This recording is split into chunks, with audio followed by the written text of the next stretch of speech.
माणसाच्या आयुष्यातला कोणता दिवस, कोणता क्षण आणि कोणती कृती ही शेवटची असेल, याचा काही नेम नाही आणि काही सांगता येत नाही.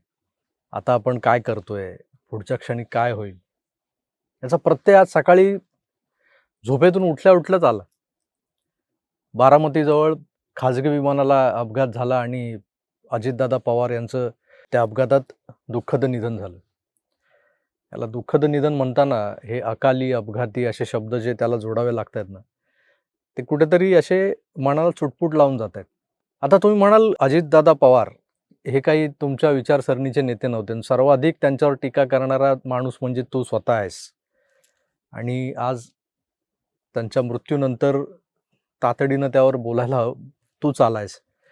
तर मला वाटतं एक माणूस म्हणून जे दुःख व्हायला हवं ना, ते दुःख झालंय, अतीव दुःख झालंय. कारण कसं आहे, की राजकीय विचारधारा, आयडिओलॉजी, तुमचे पक्ष आणि त्यानुसार जी मतमतांतरं असतात, ती एका बाजूला. माणूस म्हणून अजितदादा पवार यांच्याशी माझा तसा फारसा कधी संपर्क न आल्यामुळे तशी काही जवळीक वगैरे नव्हती. त्यांच्या पक्षाशी माझा काही संबंध नव्हता किंवा त्यांच्या पक्षासाठी कधी काम केलं नव्हतं. सोप्या भाषेत म्हणायचं तर देणं-घेणं नव्हतं. परंतु एक प्रसंग सांगतो तुम्हाला मी. विधान भवनात म्हणजे आमच्यासारख्यांना जर आता हे जे मोठे नेते कुठे दिसत असतील, तर ते अधिवेशन काळात विधान भवनात. मागच्याच मुंबईच्या सभेच्या अधिवेशन काळामध्ये मी विधान भवनात होतो. एक दिवस मी असा सहज काही लोकांना भेटायला गेलो होतो आणि तिथं कसं असतं, की ज्या पद्धतीनं मुख्यमंत्री, उपमुख्यमंत्री, मंत्री हे जेव्हा त्या विधान भवनाच्या कॉरिडॉरमधून त्यांच्या दालनाकडे जातात किंवा सभागृहाकडे जात असतात, तेव्हा पुढे काही सिक्युरिटीवाले असतात, भालदार, चोपदार असतात, त्या पद्धतीचे काही लोक असतात आणि त्यांचे मंत्री आणि नेत्यांचे जे काही लोमते वगैरे असतात, तेही असतात पुढे आणि ते समोरचा जो काही भाग असतो, तो कॉर्डन ऑफ करत असतात. म्हणजे समोर गर्दी असेल, तर ती हटवली जाते. सगळ्यांना अशा भिंतीला सटवून उभं केलं जातं. सुदैव असं होतं, की विधान भवनाच्या आतल्या भागात जे जो मुख्य प्रवेशद्वार आहे, तिथून राईट हँड साईडला जिथून त्या कॉरिडॉरमधून दादांच्या केबिनकडे जाण्याचा किंवा दालनाकडे जाण्याचा रस्ता होता. तो तसा सुदैवानं रिकामा होता आणि मी त्याच रस्त्याने येत असताना ही सगळी मंडळी आली आणि बाजूला साईडला उभे राहा, आहात तिथेच थांबा वगैरे असं जे काही सूचना देतात. त्यानुसार मी असा एका ठिकाणी थांबलो होतो आणि एक 50 फुटाच्या अंतरावर अर्धवर्तुळाकार भागातून समोर अजितदादा आणि त्यांच्या मागे सगळा लवाजमा, त्यांचे पी-ए असतील, कार्यकर्ते असतील, जवळचे लोक असतील, ते येत होते आणि थेट आमची नजरानजर झाली. त्याच्याही आधी त्यांच्या मागे जो माणूस होता, मी आता त्याला ओळखत नाही, तो त्यांचा पी-ए असेल, कार्यकर्ता असेल, जवळचा कार्यकर्ता असेल, त्यांनी दादांच्या कानात काहीतरी सांगताना माझ्याकडे बोट केलं आणि त्यानंतर दादा नॉनस्टॉप माझ्याकडे बघत होते आणि माझ्या जवळ जेव्हा आले, तेव्हा त्यांनी मला असं असं मान हलवून नमस्कार करून ते पुढे गेले. तर मीही अभावितपणे हात जोडले. हा एक प्रसंग अजितदादा पवार आणि प्रभाकर सूर्यवंशी या 2 लोकांच्यामध्ये घडलेला. बाकी त्यांच्याशी माझा काहीही संबंध कधीच आला नाही. ना मी कधी त्यांच्याशी प्रत्यक्षात 2 शब्द बोललो, ना ते कधी माझ्याशी बोलले, ना कुठली भेट झाली कधी. त्यानंतर माझ्या कानावर जे आलं, माझा एक मित्र आहे, जो ह्या सगळ्या सोशल मीडियाच्या वर्तुळात वेगवेगळे प्रयोग करत असतो. त्यामुळं ह्या ज्या एजन्सीज आहेत ना, सोशल मीडिया चालवणाऱ्या, त्या एजन्सीशी त्याचा बऱ्यापैकी संबंध आहे. अजितदादांची जी काही सोशल मीडिया कॅम्पेनिंगची जबाबदारी ज्या कंपनीकडे आहे, तो नरेश मल्होत्राची जी कंपनी आहे, मला वाटतं आउट ऑफ द बॉक्स की काहीतरी कंपनीचं नाव आहे त्या. त्या नरेश मल्होत्रानं दादांना महाराष्ट्रात तुमच्यावर टीका करणाऱ्या टीव्ही चॅनल्स पत्रकार किंवा यूट्यूब पत्रकार आणि या सगळ्यांनी केलेल्या घणाघाती टीकांमधले काही निवडक व्हिडिओज आणि मग कुठल्या मुद्द्यांवर ते बोलतात तुमच्या विरोधात, हे दाखवण्याचं एक प्रेझेंटेशन केलं होतं. त्यात त्या नरेश मल्होत्राने माझा एक व्हिडिओ, माझा एक म्हणण्यापेक्षा माझे 3-4 व्हिडिओज होते त्यात आणि ते दादांपुढे त्यांनी सादर केले होते आणि त्या व्हिडिओचाच रेफरन्स मला वाटतं त्यांच्या मागच्या त्या कार्यकर्त्यांनी त्यांना सांगितला असावा, हा तोच आहे जो आपल्यावर टीका करतो. आता कसं असतं, की ही जी मोठी मंडळी असतात ना, ती अशा चिल्लर टीका किंवा अशा 2 ते बोलतात ना 2% का यूट्यूबर वगैरे, त्या लोकांच्या टीकांकडे फारसं लक्ष देत नाहीत. दादांनी त्या पद्धतीनं "धन्य आहेस बाबा, बोलत राहा" असं म्हणून ते निघून गेले असतील. आता 70,000 कोटींचा घोटाळा आणि हे ते सगळं जे काय आहे, ते सगळं आता हवेत विरून जाणार आहे. खरं तर देव कधी-कधी अन्यायच करतो.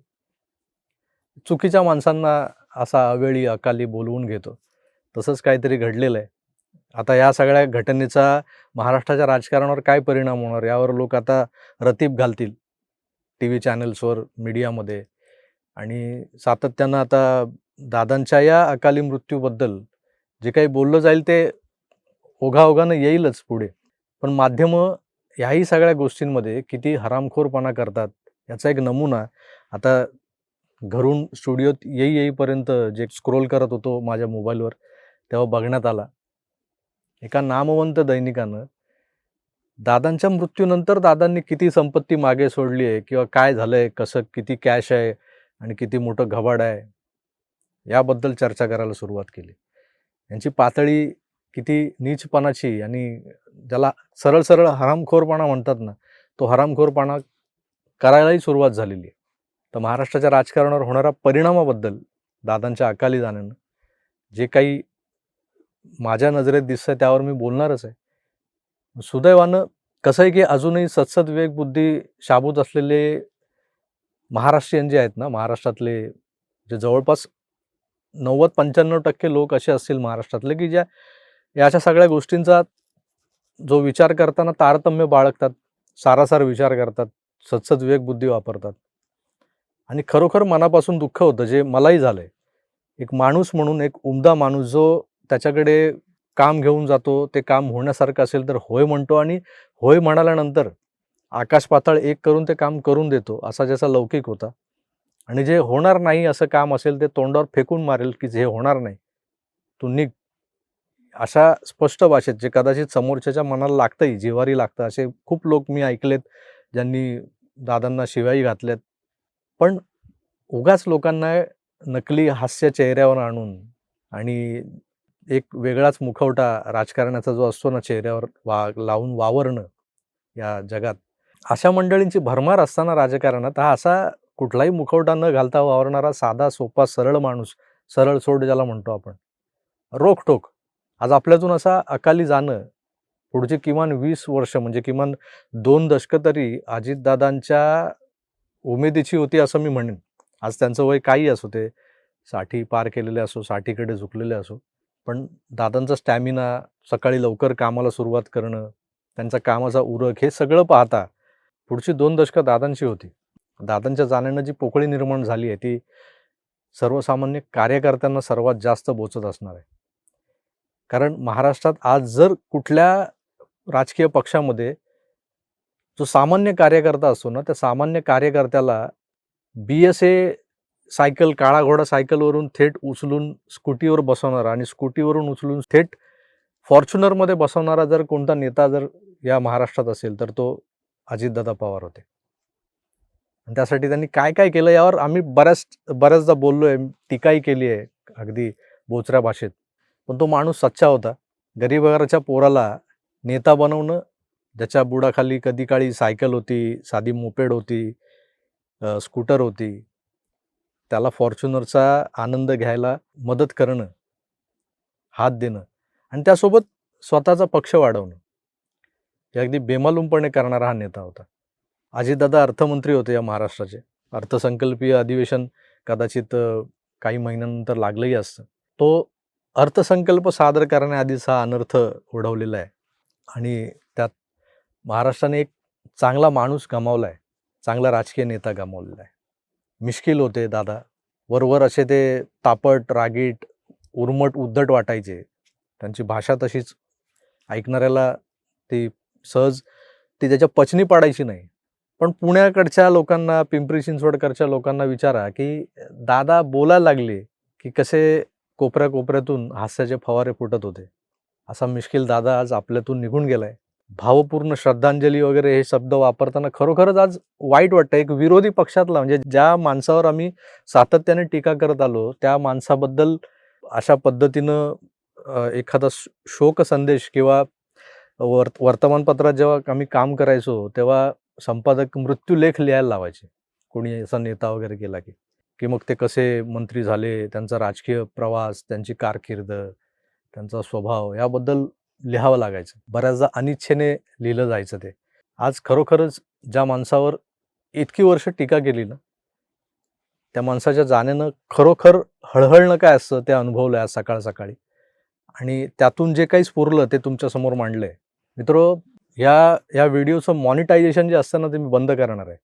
अर्थार्जनासाठी हा व्हिडिओ केलेला नाही. खरोखर मनापासून वाईट वाटलं म्हणून हा व्हिडिओ होता. देव खरोखरच दादांच्या आत्म्याला शांती देवो ही प्रार्थना करतो. जय श्रीराम.